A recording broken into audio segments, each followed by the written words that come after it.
અંકલેશ્વર ઉદ્યોગ મંડળની યોજાયેલી ચૂંટણીમાં મોડી રાત્રે પરિણામો જાહેર થયા હતા, જેમાં વિકાસ પેનલનો દબદબો યથાવત રહ્યો હતો। ચૂંટણીમાં વિકાસ પેનલના 8 જ્યારે સહયોગ પેનલના 2 સભ્યો વિજેતા બન્યા હતા।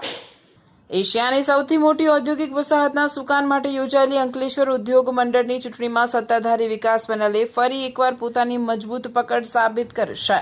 10 બેઠકો માટે યોજાયેલી ચૂંટણીમાં વિકાસ પેનલના 8 ઉમેદવારો વિજેતા બન્યા છે, જ્યારે સહયોગ પેનલના 2 ઉમેદવારોએ જીત મેળવી છે। ગતરોજ યોજાયેલી ચૂંટણીમાં ઉદ્યોગકારોએ ઉત્સાહપૂર્વક મતદાન કર્યું હતું અને કુલ 90.48% જેટલું મતદાન નોંધાયું હતું।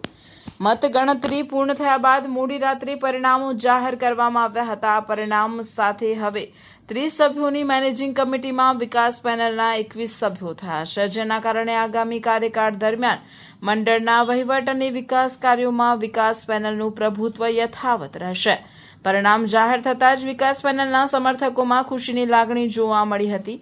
મોડી રાત્રે ઢોલ નગારા સાથે વિજય ઉત્સવ ઉજવવામાં આવ્યો હતો અને કાર્યકરો તેમજ સમર્થકો એકબીજાને શુભેચ્છાઓ પાઠવી હતી। વિજય બાદ વિકાસ પેનલના આગેવાનોએ જણાવ્યું હતું કે તેઓ ઉદ્યોગકારોના હિતોને પ્રાથમિકતા આપીને અંકલેશ્વર ઔદ્યોગિક વસાહતને વધુ સુવિધાસભર અને આધુનિક બનાવવાના પ્રયાસો કરશે। સાથે જ અંકલેશ્વરને દેશની શ્રેષ્ઠ અને મોડેલ ઔદ્યોગિક એસ્ટેટ તરીકે વિકસાવવાનો સંકલ્પ પણ વ્યક્ત કર્યો હતો। નમસ્કાર, મારા અંકલેશ્વર જીઆઈડીસી વિસ્તારના સૌ ઉદ્યોગકાર મિત્રો, આજરોજ 2026-27ની જે આપણી અંકલેશ્વર ઇન્ડસ્ટ્રીઝ એસોસિએશનની પ્રણાલી પ્રમાણે જે ઇલેક્શન હતું, એક રિઝર્વ કેટેગરી, એક કોર્પોરેટ કેટેગરી અને 8 જનરલ કેટેગરી, એમાં વિકાસ પેનલને 8 સીટ મળેલ છે। તે બદલ અમે સૌ ઉદ્યોગકારોનો ખૂબ ખૂબ આભાર માનીએ છીએ।